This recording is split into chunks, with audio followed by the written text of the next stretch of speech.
My name is Ron Davis. I see quite a few familiar faces.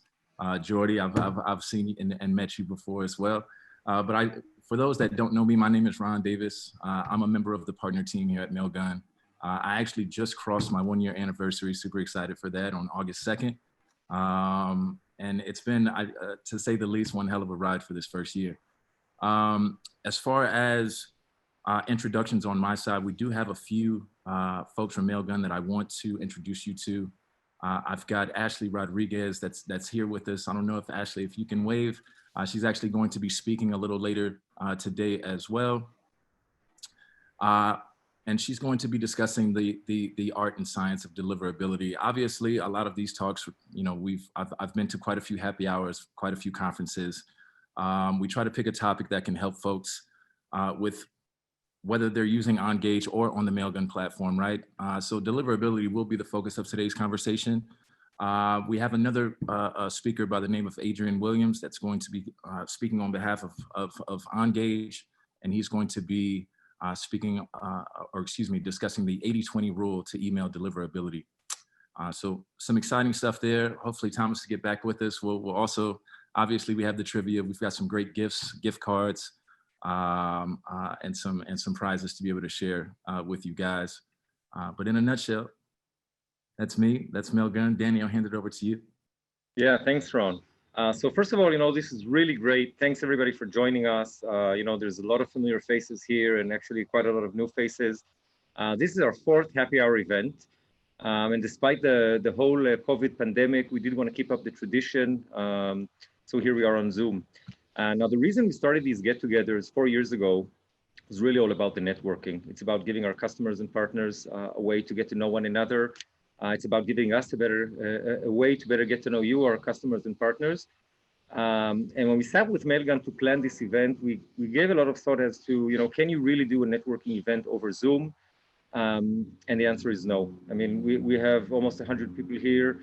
If we're going to let you try to mingle and chat, it's most likely not going to work. So what we did, we kind of mixed up the format a bit just to keep it more relevant. And as Ron said, we kind of baked in, you know, some interesting lectures and talks and hopefully trivias and Amazon gift cards pretty soon. So, you know, it's not the same as chilling on a rooftop bar in New York or the Paris lounge in Vegas and having drinks and being face-to-face, but it's going to be equally great. And I'm sure everybody's going to really enjoy it. For those of you that don't know me, my name is Danny. I'm Chief Revenue Officer at Ongage. And with us today, we have from the Ongage team, Melissa, Chaim, and Eyal from the marketing. We have Noah, Michal, Roy, and Amit from the sales team. And really kind of feel free to send any of us a private message throughout the event. If you have any questions, if you want to chat, if you want to say hi. And I guess one last thing, since we are in the midst of a global pandemic, just a few house rules. Keep 3 feet distance from each other. If you have a dry cough, mute yourself. And if you have a fever, turn off your camera. That's about it.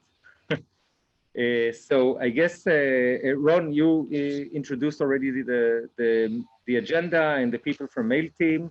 I'll just quickly say a word about our Bring a Friend promotion. Since we do have a lot of folks here that are using kind of the joint Ongage Mailgun solutions and obviously getting a lot of value, we really want to incentivize you to tell your friends about it. Specifically your high volume sender friends and specifically the good ones, the clean ones. So if you're interested to hear more details, you can contact Ron for the Mailgun side of things or contact myself from the Ongage side, and we'll be happy to talk more about it. All right, so I guess without further ado, we can introduce Adrian Williams to start to talk about the 80-20 rule. So Adrian, you're up. Yeah, I'm up. So I don't know if you guys hear a little bar sound, but I think that most of the things that I learned about email marketing is from a lot of people here and from going to those mixers and talking to people, it's really valuable. And we're going to try to mimic it as much as we can today in that environment. So I'm not going to do some kind of like presentation that you usually see. I'm just going to talk candidly, and then I'm going to open up for questions. And the way we do questions is you can just ask the question in the chat, and then hopefully you can talk and ask and have a conversation. I think that's going to benefit everybody. And when you ask questions, please keep it general and not too focus on your email program. But if you want to share your secrets, you know, I'm not going to hold back. So last talk we had during last Mailgun, I think it was in last year, in November. There was a lot of people attending that are interested in deliverability. And what I found is this. By the way, is my sound fine? Can everyone hear me properly? Yeah, okay. You know, at least 10 of those people who were there ended up being signing up as clients. And it did quite a lot of work after that whole Mailgun. And I always wonder, it's like, I talked about this in the presentation. Why didn't you just do what I said? Because that's all I did to solve their problem. And I went back to around 25 clients the last year, and I kind of look at what made the most impact in their email program. What was it that I implemented that really fixed their email program? And really, really is something I come to understand in email marketing, and is that there is a universal gravity of negative engagement. And what I mean with that is the whole world, it's kind of conspiring to get people's attention. You know, that's the, you know, so if you are not good with your email program to get their attention, they will drift. It's a constant battle. There's like this gravity that always falls. So think of it like this. You know, when you go down to a grocery store and you go down the line and you're about to check out and you're about to pay, and there's a bunch of chocolate there on the line. And I'll tell you that product performance matter a lot for a store that has square foot meter. They'll do everything in order to optimize what product they're showing you. And if a product doesn't perform, whoop, it goes right out. And in the email world, that will be the spam folder, right?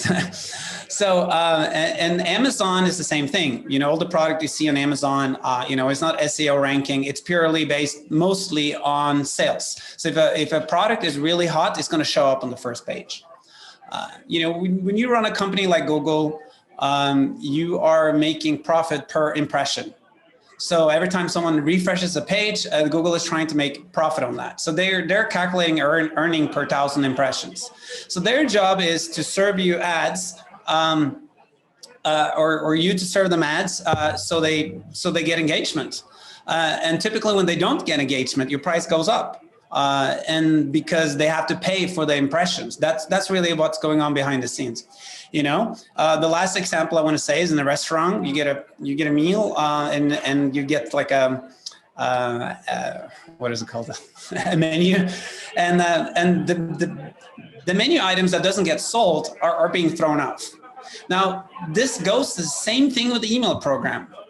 When you open your inbox, and if you wouldn't recognize the emails that were there, that was pure spam or unrelated emails, you're not going to open and click them, and therefore the email program service is going to lose engagement.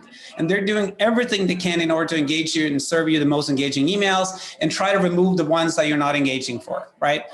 So it's kind of the same concept. They're trying to fight for your attention. I think this is the 80% in email marketing. I really do. I think I've been able to have everything wrong in my email program, including SPFs and all the settings and wrong code and all kinds of stuff. And because I had good engagement, I always were on top of the inbox. But the opposite is not true. You can have everything else right, but if you're not getting engagement on your emails, you will eventually fall down. It doesn't matter how good everything else is set up. So I want to show you a little bit some tricks in Ongage that I'm using in order to get better an engagement ratio. I'm not going to say that I know how all the algorithms works, TensorFlow and all those AI things that is being put into our spam folders. And sometimes a human needs to go in and adjust that. I think it was like last year, there was a complete blackout and all of us went to the spam folder, which is important that you have a community to talk to. And we all figured out that, hey, guess what? The whole industry got in the spam folder. Someone called Google and they went in, they adjusted something. So right now they're doing stuff that we don't always do, know what they're doing or know what the algorithms are. They're looking at thousands and thousands of factors, but the engagement will always trump everything else. So I will show you how I do it, how I fix most of the client's issue in Ongage. I'm going to share my screen.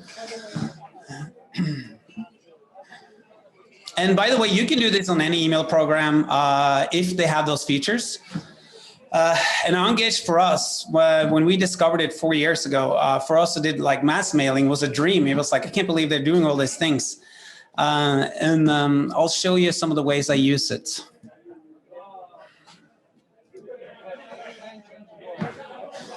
So typically you want to look at the stats. And you need an email program that can look very granular. So if I look here on these stats, you can see that it doesn't look like it has any red flags. You know, 97% success, unique open rates, 18%. You know, it looks good. It doesn't look like I'm being blocked or there's any problem here. And here, when you open it, you can quickly see that open rate by domain. This is huge.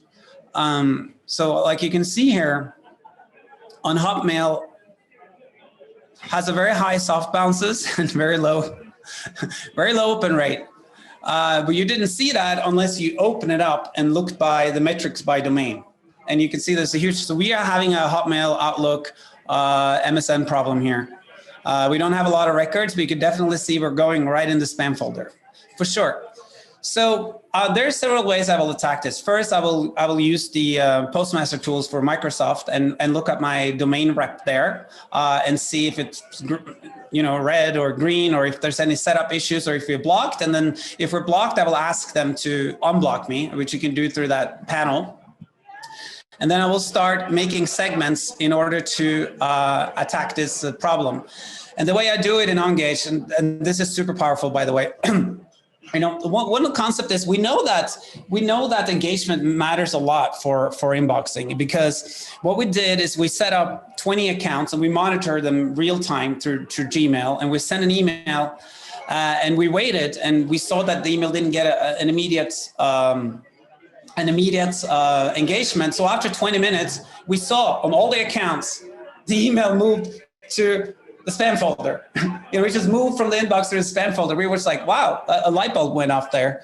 So we figured out that we want to deliver the most active records first. So the email program or Google, for example, knows that, hey, this is a really engaging email campaign. So we'll open it up for this email blast. And the way we do it in Ongage is that we make segments for everyone who opened today, yesterday, the day before, 7 days, and you kind of make like a line, and then you say select segments by order.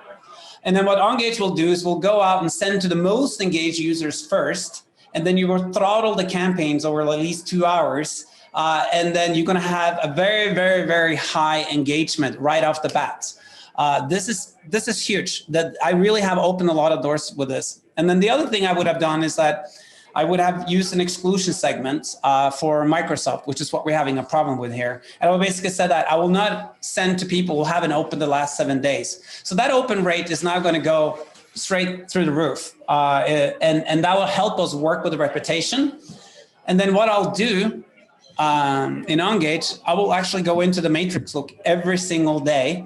And I will adjust every single campaign I'm doing based on what the metrics are telling me. So I like to keep my unique open rates to 20% plus. So if they go under 20%, I will exclude the inactive users.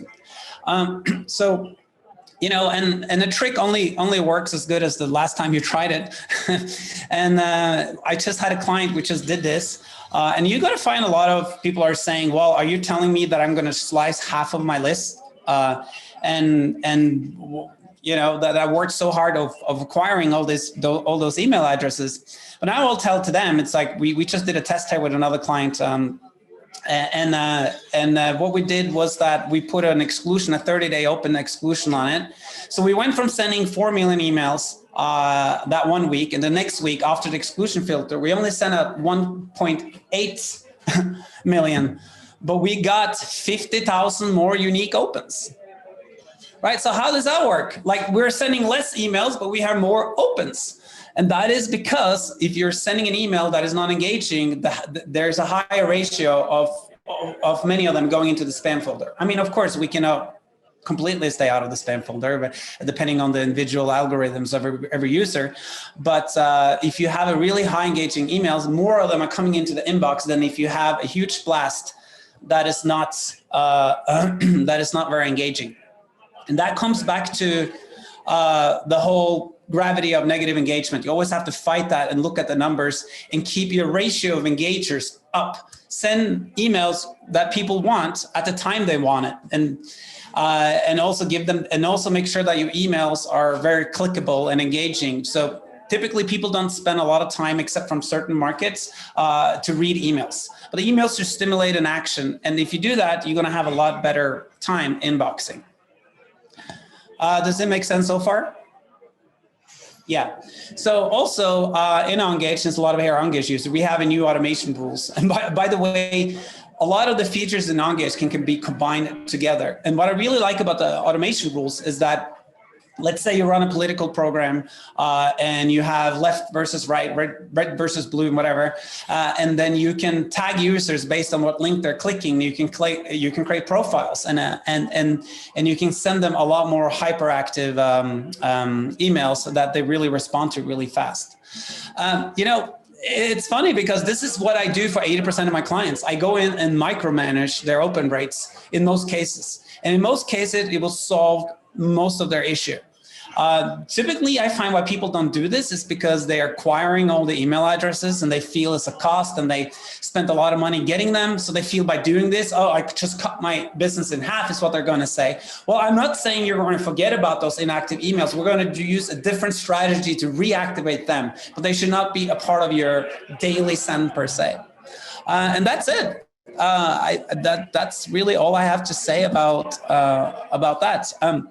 You know, and one trick I want to give you guys is, for those who use mass mailing, use the metrics called eCPM, which is how much you earn per 1,000 emails sent. Now, we find in some markets that even though you send, you have a very low engagement, that the revenues are really, really high. So then you're telling me that, what do I do now? I mean, I'm making a lot of money on my emails, but they don't really have 20% open rate, but those who do open take action and they give us a lot of money. How do we keep the email program going? And that's when I say you need to start to look at deliverability as a cost. You need to offset the low engagement with an engagement campaign. So typically they're a little costly because you need to increase your total ratio of engagers. And typically, like if you have an app, and let's say you have a currency on your app, which is gold. The more gold you have, let's say, the more games you can play. Then give out free gold. Send out an email series that says like, hey, if you open the next 7 emails and click this button, you'll get 100 gold for free. It will be a cost to you, but you will recuperate that cost with higher engagement on your really high eCPM, low engaging email campaigns. Does that make sense? So you need to start to think about like, how can I get more engagement? And I can tell you right now that your low engaging campaign will inbox so much better, and your revenues is really going to increase really high. So start to expect making engagement campaigns to offset the low engagement and take a hit on that. You know, you can run competitions, you can run gift cards, you can do all kinds of stuff, but you will make that money on the other campaigns. So there is different ways that you can do, is what I'm saying, in order to increase engagement. And you need to start to think about the whole, how do I get engagement? And what can I do? And those other campaigns that you're running will do so much better. So I saw a question coming in from Jordi. Here it is. Isn't that a bit of chicken and the egg? How is engagement in the spam folder? Well, you will always get a little pulse, regardless. You know, even a spam folder open rate is 2-3%. So people do check their spam folders, and there are mailers out there that just run a spam folder strategy.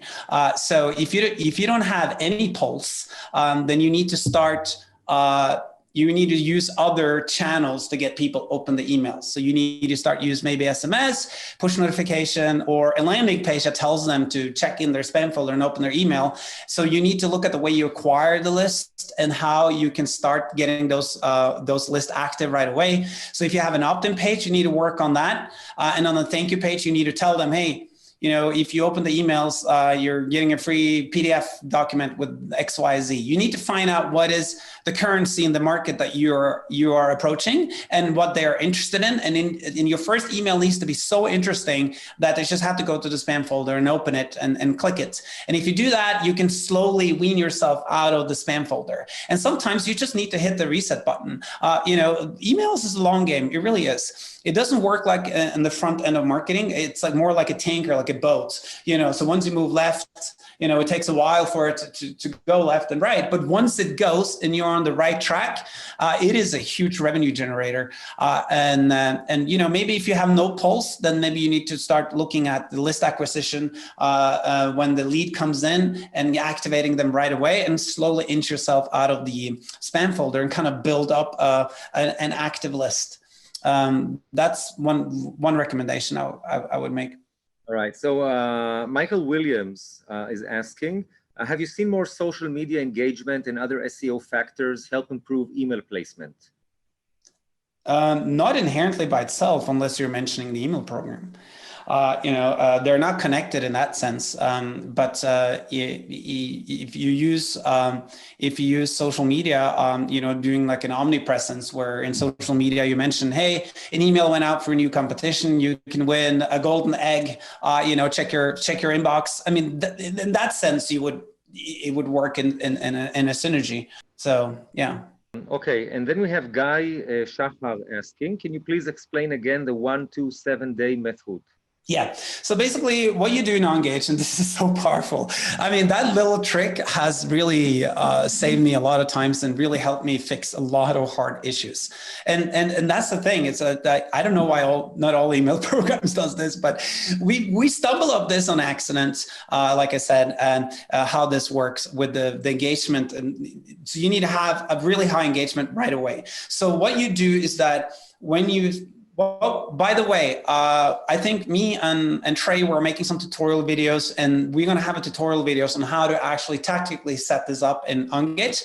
But I will tell you how it really works. But Ongage will then choose everyone who opened or clicked the email yesterday and send to those records first. And behind that will be the people who did it in day 2 and day 3 and day 4. And we know that the people who just clicked and open your email is very engaged in your content and is probably much likely to open and click again.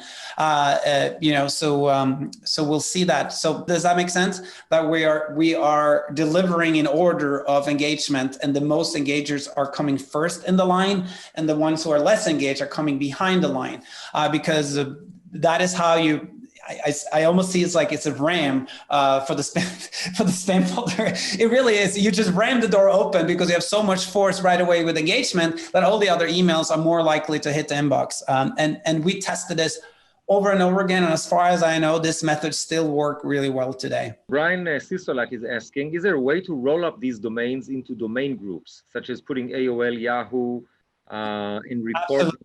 Absolutely. Media? Yeah. You will make you will make segments, and you have to pre-mate all the segments first, and then you can group domains in the segments. I typically it's a really good question, because as we know, Verizon Media Group is one, Microsoft, there's a lot of others. I typically have an overall general, and then I have the micro ones for Microsoft, and then I have ones for previous oath, the Verizon Media Group, and then I do it that way. And then I have someone calls for other, everyone who is not those domains. And then I basically go in and I micromanage my segments every single day, almost like tuning it. And within a month or two, you'll see that your segments get larger and larger and larger. And it takes around 6 months, I think, when you use this method to get really huge engaging segments. It's like I said, emails is a long game. There's no tricks to it where it can happen really fast. It's just really isn't. So Brian from U Group Media. Hi, Brian, by the way. It's been a while. So he's asking, for Microsoft, maybe it's the IP itself having the issue. So why not change IPs instead of stop mailing, as an example? Okay, when I'm saying stop mailing, I mean reset the program and start mailing to Ongage records. I think people are a little oversensitive with IP reputation, seriously, because it's still the 80-20 rule here. I've been able to fix really bad IP addresses just by engaging. And for me, I haven't really had a lot of problems. Same thing warming up a new IP versus an old IP. I just haven't had any problems with it. I mean, if you're a real spammer, that maybe the whole IP range is just junk. So you can ask to get on a different IP range. But typically typically what I would have done, I mean, if you have blacklisted your IP so bad that it really counts against you, then you should go back and start sending to the only Ongage records. And I think it will fix itself within a couple of weeks. You'll see the reputation start climbing. I mean, I've been through some really dire IPs and I've been able to fix them without changing them out. There's a lot of folks on this industry. It's like, okay, just fix the IP. No, because the problem still exists. Because you did it wrong in the first place and now you'll do it again. And guess what? It's not going to help you. It really isn't. So it really depends where your IP has been and where it's been. I've had spam house blocks. I've been able to fix one in a couple of weeks. So it really depends. Does that answer the question? He's on mute, so he can't answer you. Hey, how you doing? Yeah, thanks. Yeah. No, I just let him talk. Yeah, thanks for taking the time to go through that. I think it's a deeper conversation. I don't want to drag everyone down that rabbit hole. The only thing that I would say to you is that yeah, you can blackball one IP 100%, but if you're a high volume mailer, you probably have 2 or 3 or 4 or 5 IPs going, and you may have different levels of each IP. Maybe have your best going through 1 or 2, and maybe having your less quality ones going through the bottom 2. And you may have to shuffle back and forth. I was just suggesting when we get blocked, right? We're a seasonal mailer. We send like maybe 3-4 million email a month, but then like between November and December, we'll drop about 80 million per month. So we have our own unique thing. But very quickly, I would just say to you is, we'll see one IP get in the red on the IP on Microsoft, and the other ones remaining green. And we'll just using IP pools shift around our volume, and that itself will fix. And when we pull back on Microsoft, we'll see slowly the red will turn into the green, and we can start increasing the volume again. I don't know, just something I was just thinking about. That's all. Yeah, no, it's interesting because it's like I've talked to the company. I'm not going to mention name. And mostly when you get to the first layer, there's a rookie there that you need to get into that, basically we had a really interesting thing because these new companies are out with this automated IP warm up, where it's supposed to do the most Ongage records through the the new IP, and then the old IP gets, so let me just explain what happened there. But what we did was that the most engaging records went through, so the higher ratio, they start small and then it's higher ratio on the new IP. And then the old IP that you're moving away from is getting the junk records. Guess what? That went into red. And then, how Google Postmaster is mirroring, your domain with the IP. So then it bled over to the domain.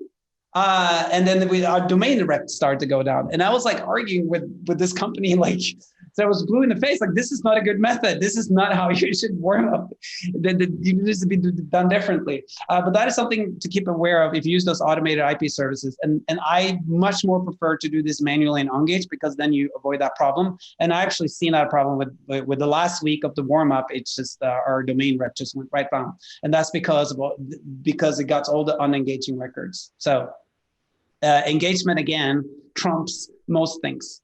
All right, so I have another question from Michael Kelly. Have you found that there's a critical mass of a minimum number of opens, engagements to get the ISP to see engaged? Yeah. Going towards a model where we have some millions to send, we should start with, say, 10K, highly engaged to get the right metrics established, seen by the ISP. Yeah, I'm super conservative in my email programs. I will typically always keep the unique open rate over 20%, and then the click-through rate 3% plus. But I know mailers that successfully work with 10%, 1% ratio, and they're inboxing fine, and they're in the green. I think that the mailing thing. We got to be careful with making thumb rules, which is why I always check the records every day, because we are in a very, very dynamic environment where algorithms are deciding what's happening and how much volume is going that day. So there's always fluctuations, and so I always look at the numbers, and then you can see in your program that once your open rates and your click-through rate kind of goes down, then you start to have a lot of soft bounces and stuff like that. And then you look at the Postmaster tools and you correlate the days. You can start to see where you start to dip down in your program. And once you see you dip down, then you know where your threshold is, and you just keep that. And by the way, that threshold can change. So that's why you always have to, email marketing is not, I think most email marketers are a lot of them out there just like to send out an email and don't think about all these things. But this is where the magic happens when it comes to deliverability, having a granular look at all the domains, the click-through and open rate, and also making segmentation based on activity within those domains. I think it's so crucial, and it will fix most people's issue, but it is hard work. It's a lot of detail work. I like Ongage, and the reason why is because it's like more like an Excel sheet, which makes it really fast and efficient to do those things. In other programs, you have to work around the software in order to make it work, and it's a little hassle. So luckily for you guys, you're using Ongage, and I think this is where 80% of the magic happens. So. Yeah. Cool. Listen, Adrian, I really hate to cut you short, and I know there's a lot of other questions that people posted. We have to kind of stick to the agenda, but we will have time in the end for more Q&A. So save those questions, and we'll just kind of flip to Ashley's talk. Thomas, I don't know, you want to step in with the trivia now, or? I was just about to say, it's definitely should be. Of course. Everyone, thank you so much for hanging with us, by the way. And since this is a happy hour, by the way, cheers. Salute, wherever you are in the world. Hope you have a drink. Yeah. Cheers. But guys, thank you so much for being here. And real quick, let's get into some trivia really quick so you guys can hopefully get some of these giveaways, shall we? And let's make sure that my screen sharing is actually correctly working today. So back to the trivia that we were doing. This is email or pop culture. The ideal subject line length is 5 words, 15 seconds. DM me if you have the right answer. The ideal subject line length is 5 words. Let me know. Let me know in the chat.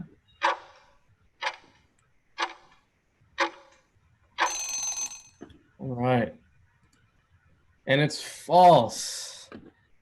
And if you did actually put in false, please shoot me your email so I can actually make sure you get these giveaways. Let's do a couple more, shall we? All right. Guess the answer. How many ribs are in the human body? And yes, for those who actually may be drinking right now, this is a good snack. And let's get the timer going. 15 seconds. How many ribs are in a human body? Maybe later tonight after I have a few. Maybe I'll have some ribs. Don't forget, you got to give me your email as well. Awesome. How many ribs do we have in our human bodies? 24. Maybe 24 too many. And let's do one more question. True or false? Here's an email one. If you get blacklisted, a new IP is a great way to start over with a clean slate. I don't know. Let's find out what Seinfeld thinks. If you get blacklisted, a new IP is a great way to start over with a clean slate.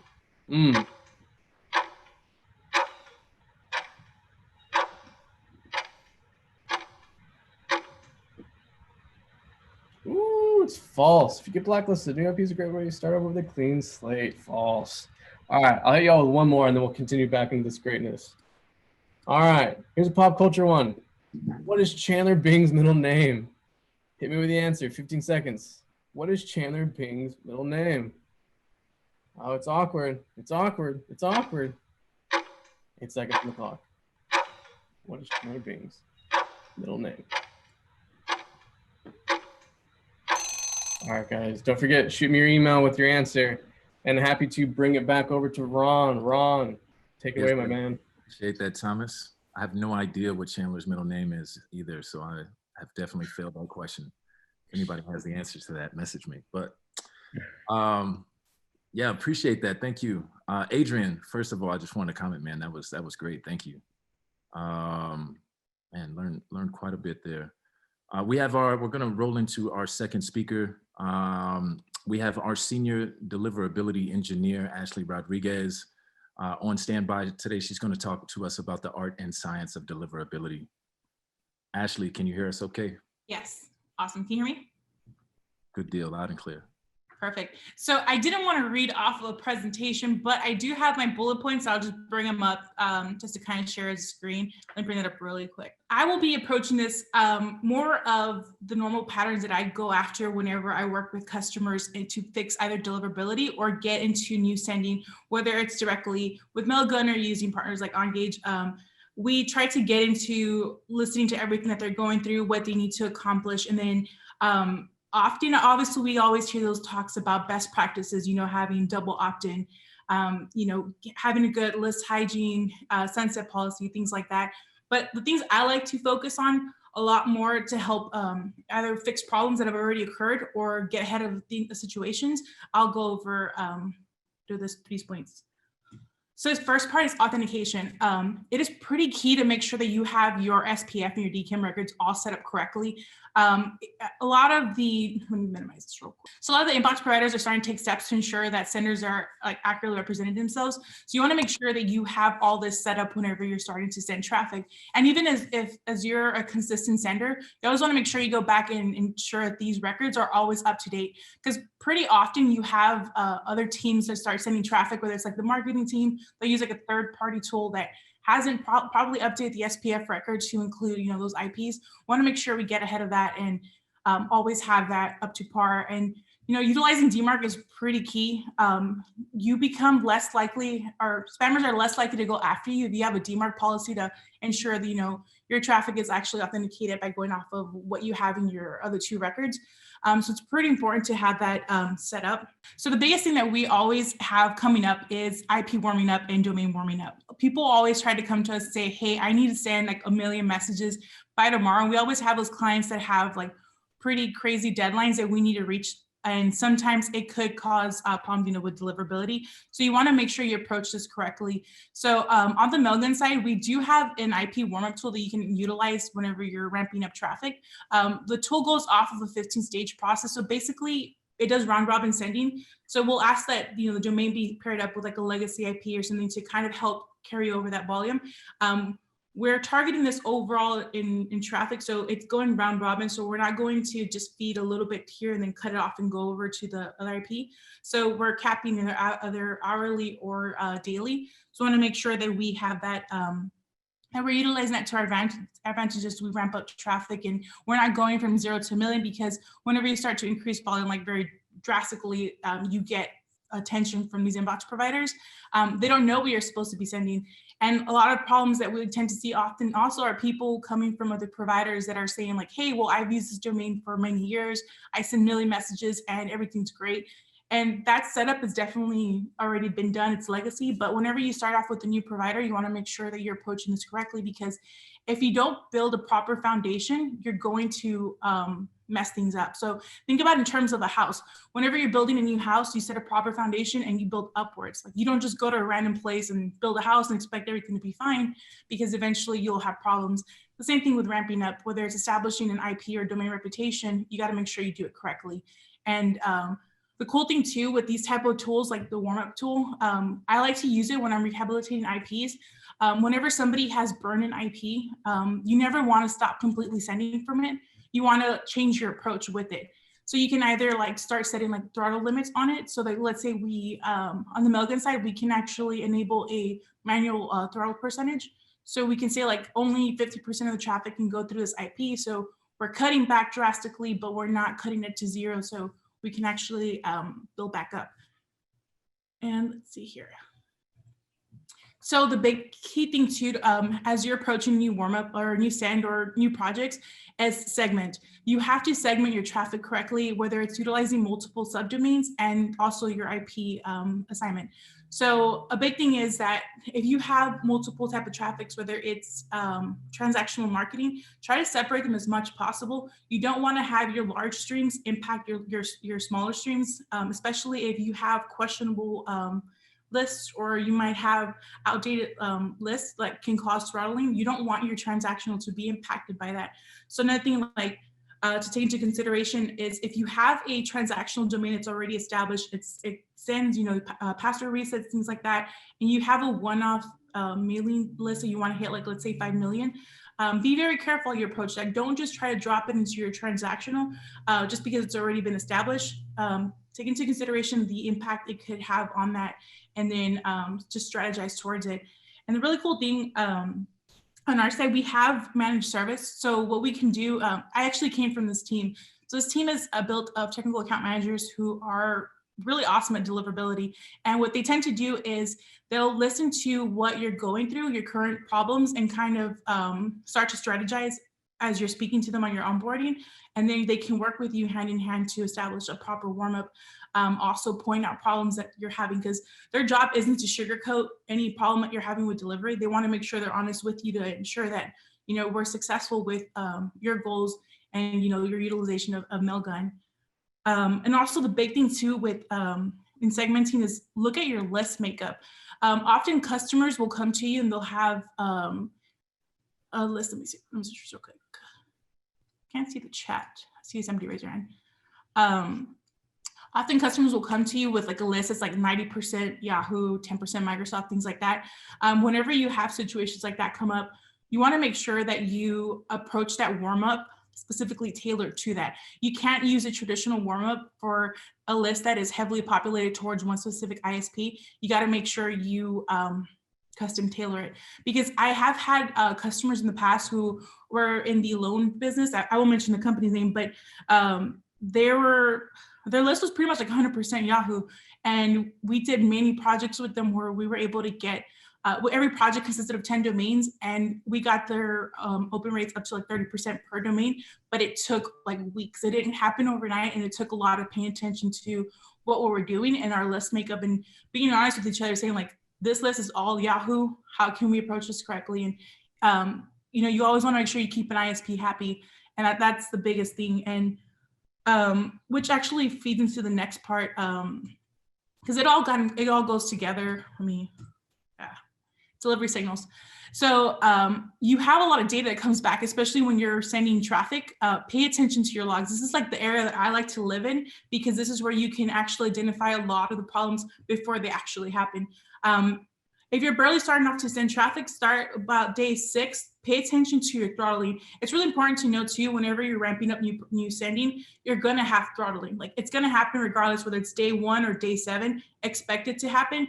Don't think that it's just because everything's going to garbage. No, throttling is very normal because you're establishing yourself as a sender. So be cautious of that. But at the same time, pay attention to it.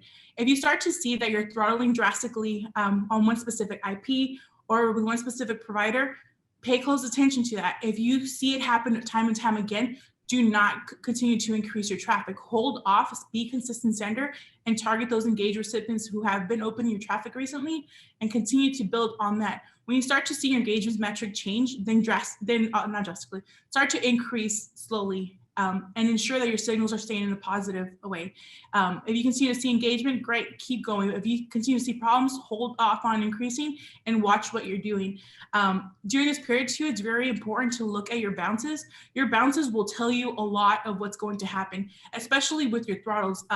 Microsoft, for example, is a really good example. Before they block your IP, they send you back signals. You actually get like warning, warning, warning, blocked.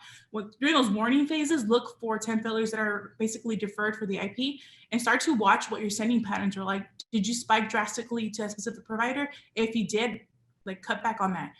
Change your approach, segment it over a period of time so that you're not doing drastic spikes that usually just get you blocked. So that's something I noticed, because I monitor a lot of data at Mailgun. primarily with our shared IPs, I get to see like all these warnings come up, and I can always map it back to a sender who actually spiked, who had a lot of bounces that caused some issues. And also during this period to look at your actual bounces, look at what failed. If you have messages failing for users that have no MX, over quota, don't exist, things like that, look where they came from. That will usually always give you an indicator if there's a problem with your list hygiene, or there's a certain list that was brought in that has problems. And a lot of times people tend to think, well, I send out like 5 million, what do I care about those 5,000 bounces? And yeah, in a percentage wise, I get 5,000 to 5 million numbers are definitely different. But when you are looking at your sending, you should always keep that in mind, that you have a problem somewhere. And if you think about it like in a boat sense, if you have a small leak, eventually if you don't plug it, it's going to leak you'll sink your boat. I'm not saying that's going to happen immediately, but if you're not taking care of those or addressing those problems, like those are the 5,000 bounces that you could see for a reason. What about the other spam traps that are happening that you're clearly not seeing because they're coming in from some like bad list or, list acquisition that's questionable or something. So you definitely want to keep an eye on that, because all of that will help you improve deliverability. Because if you're addressing those problems where those lists might be coming in that either are old, there's some projects that they were just testing out to see if it'll help you out or not.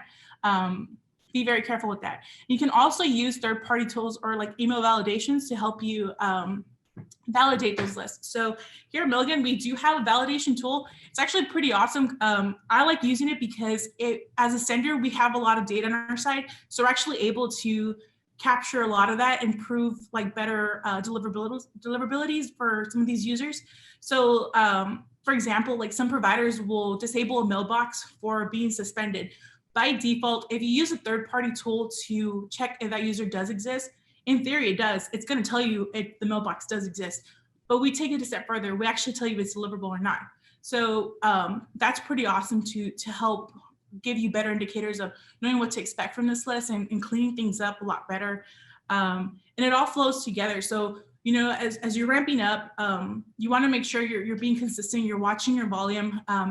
I'm not saying it's not impossible to get to high volume immediately. You just have to be very strategic about it. You have to look at everything that's being given back to you, and you have to be realistic here and spin up a couple of subdomains, change IPs around, move things like that, and making sure you're following best practices as best possible, because ISPs are constantly watching for patterns. And so you can't send like 1 million from this subdomain, 1 million from this other subdomain and think it's going to be okay. Like, no, they're going to catch on. You just got to make sure that you approach things correctly and you just pay attention to all the feedback that you get back from these providers. And a lot of it's there. Like Ongage has amazing analytics, and so does Mailgun. Like you can log in there, look at your data, and just watch all the engagement metrics that are coming back and all the delivery metrics as well. And it'll help you out as you continue to send and grow. So that's primarily what I have. My speech was a lot longer in my mind, but. Well, Ashley, that was great, man. Thank you so much. I didn't mean to cut you off either. I just wanted to butt in just to state, I just took a look at the time. It's 12:01. I know we had a quote unquote hard stop at noon, but I also want to give folks the opportunity to be able to ask some questions. Before we actually get to the questions, I just wanted to make a few announcements. Outside of thanking Ashley, thank you, Adrian. I'm curious if there are individuals out there that would love to be able to have access to an Adrian or Ashley Rodriguez. If you are at another ESP, and if you or someone that you do not know, if you or someone that you know does not have access to an Adrian or someone like Ashley to be able to bounce questions off of, consider Ongage or Mailgun or the combination of the two. We have a referral program that I would love to take maybe 10 to 15 minutes of your time to explain to you how that works. And we can put money in your pocket for referring those customers or just throwing those over the fence to us. Would love to explain that. Please get a hold of us if you do. I believe Thomas has a slide of email addresses or contact information that we were going to share with you as well. If so, if you can share that so you have access. And then I would like to open this back up for any questions that you guys may have out there for Adrian or Ashley. But real quick, we're gonna do some knockout trivia real quick, Ron. And yes, I will get that contact info to everyone here in just a moment. But real quick, we've got about, let's see, 2 more questions, and we've got about a few more spots here that could grab some giveaways. So, but last and foremost, cheers, y'all. Cheers, salute. Cheers. It is a happy hour wherever you are in the world. It's 5 o'clock somewhere. All right, let's wrap this up. Let's get some last moment trivia, shall we? Okay, let's see here. And like I said, you've got to DM me with the answer and your email. All right. All right. Last few questions here. All right. Email pop culture. Looks like this one's email. All caps triggers spam filters. Does it? All caps triggers spam filters. And if you type in all caps, does that mean you're yelling? If you type in non-caps, are you being quiet? Who knows? More seconds, y'all. Get the answers in. 2 seconds. All right. Oh, open up the NAT and then instead. Don't look at the answers. And it's a false. All right. One more, y'all. All right. Who does Michael Scott hit with company property on company property in The Office? 15 seconds. Who does Michael Scott hit with company property on company property in The Office? 9 seconds on the clock.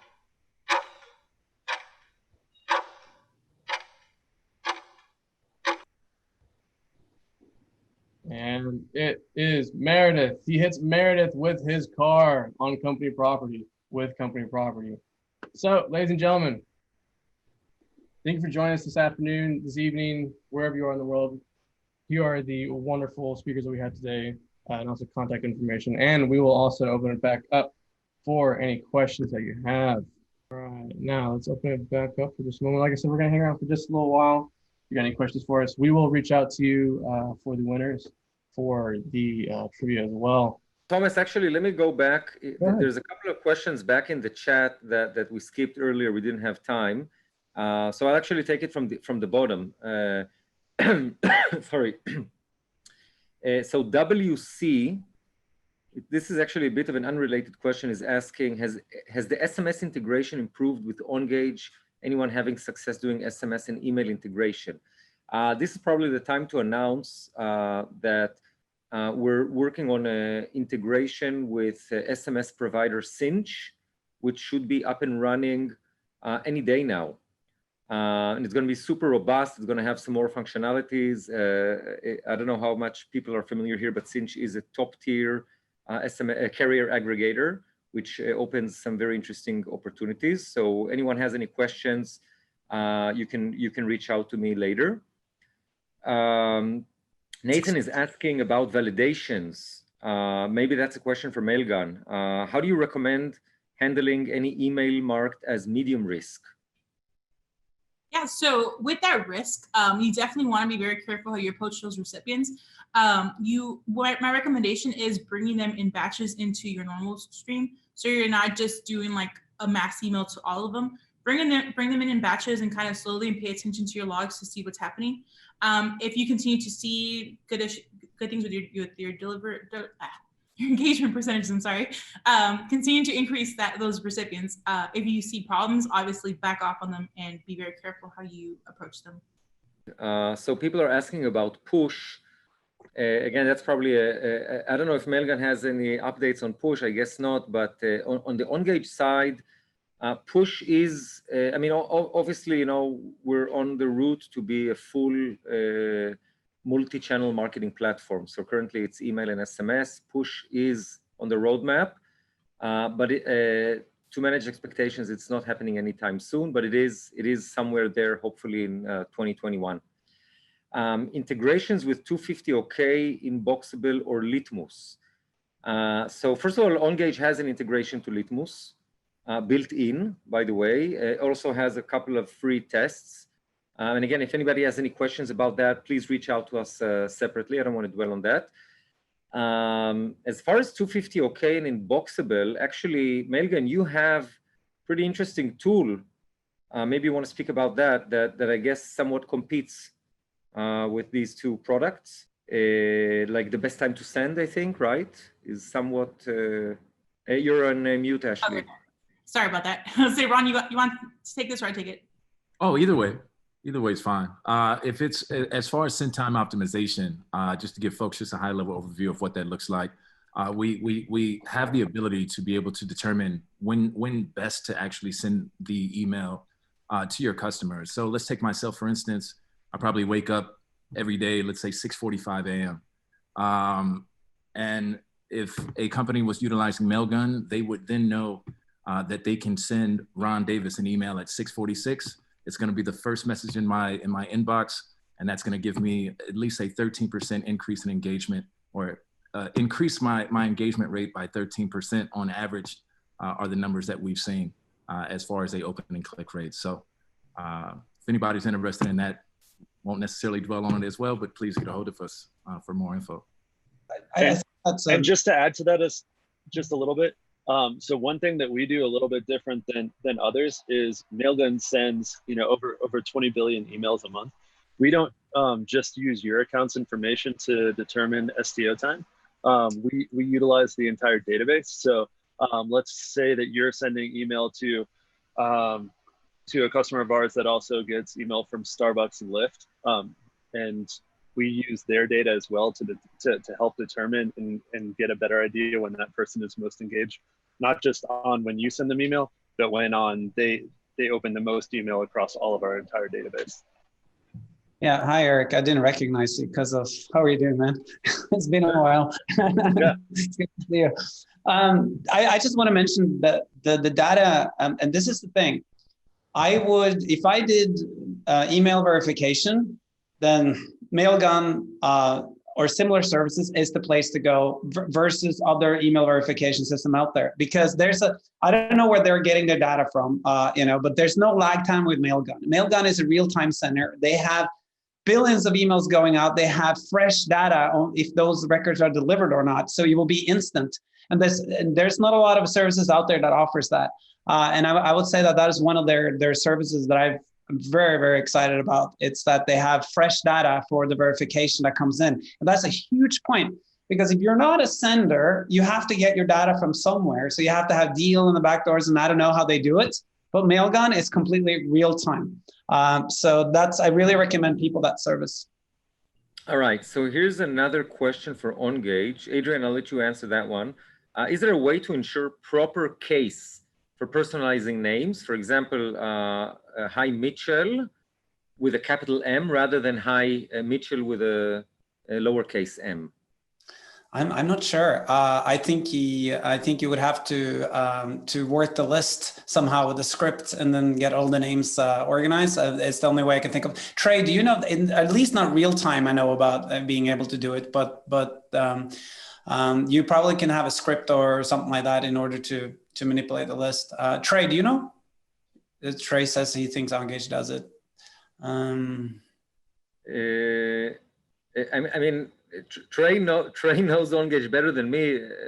From my end, I'm not familiar with the feature that auto-corrects caps on names, but it should be pretty straightforward. You can export a field called first name, and then again, like you said, run some kind of Excel script and then re-import it. It's something you do once and it should be pretty straightforward. Yeah. Nicholas recommended Trillium to do that. Worth looking into. All right. Any other guys? If I missed any questions from earlier, maybe you want to bounce them back up, or if anybody has any new questions for us. You're all smart people. You know everything. Thomas, you're on mute. That happens a lot, doesn't it? Yeah. We can't help it. As many times as we practice, and we're all big technology geeks, and we fall on the smallest things. That's how it is. Exactly. But everyone, thank you so much for joining us today. Everyone on the Ongage side, thank you for joining us. Everyone on the Mailgun side, thank you for joining us. Also some familiar faces out here in the email world. Hope you guys had some good takeaways today. Hope you got some giveaways. Hope you got some good takes. Hope you had a few drinks, whatever you're drinking. Hope you enjoy the rest of your day. Also, here's the contact information again if you want to get in contact with anyone. On the Ongage side, Danny and Adrian. On our end, on the Mailgun side, Ron and Ashley. Please sit tight. We will have this recording out to you guys in a little while. Thank you so much for joining us, and hope you enjoy the rest of your day.